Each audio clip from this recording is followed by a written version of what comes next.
the philosopher who owned nothing, feared nothing, and mocked a king.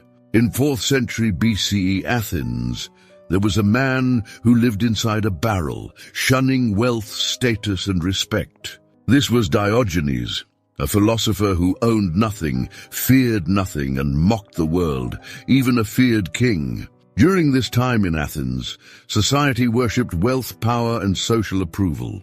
But Diogenes rejected it all. He chose a life of radical simplicity. He owned almost nothing, a cloak, a staff, and a bowl. But one day, seeing a child drink water with his hands, he discarded the bowl. "If a child needs no bowl, why should I?" he asked. He slept in public, ate in the marketplace, mocked customs.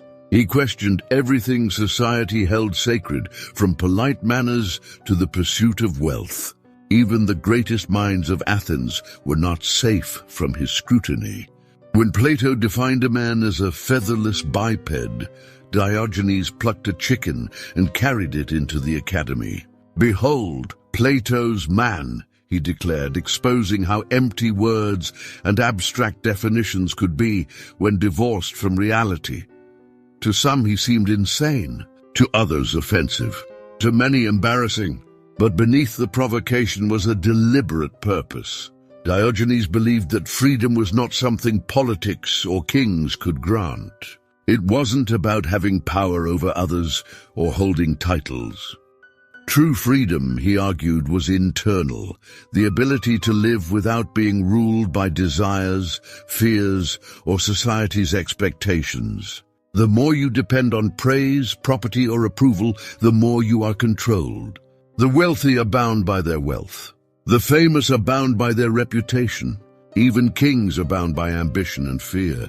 Diogenes trained himself to need nothing. He slept where he pleased, ate what was offered in the marketplace, and refused to bow to customs he saw as meaningless. In doing so, he became untouchable. No bribe could sway him, no threat could frighten him, no praise could corrupt him. He carried a lantern in broad daylight, claiming he was searching for an honest man. It was more than a joke. It was a challenge.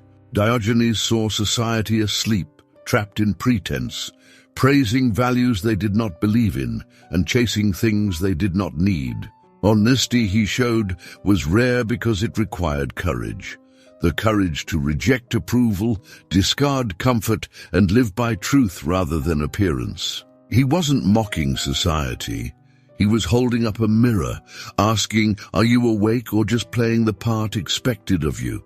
He mocked emperors. He ridiculed philosophers. He refused to follow social norms. Every act, every joke, every deliberate absurdity had a lesson hidden within it. He showed that many of our needs are learned, that much of our stress is comparison, that most prisons are invisible. And then came the moment that would define him in legend. Alexander the Great, the most powerful man in the known world, approached Diogenes, towering and unaware, casting his shadow across the philosopher and blocking the sunlight. It was meant to impress, the king leaning in, offering favors, expecting admiration. He asked, "Is there anything I can do for you?" Diogenes lay calmly, basking in the sun, fully aware of the shadow, almost smiling at the king's unintentional intrusion.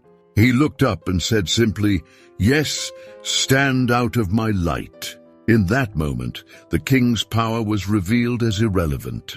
Alexander could cast a shadow, try to impress, even offer the world. But even the greatest king could not dim him. Alexander offered favors, but Diogenes needed only freedom. His light, his independence, his self-sufficiency could not be shaded or controlled. Alexander later admitted, "If I were not Alexander, I would wish to be Diogenes."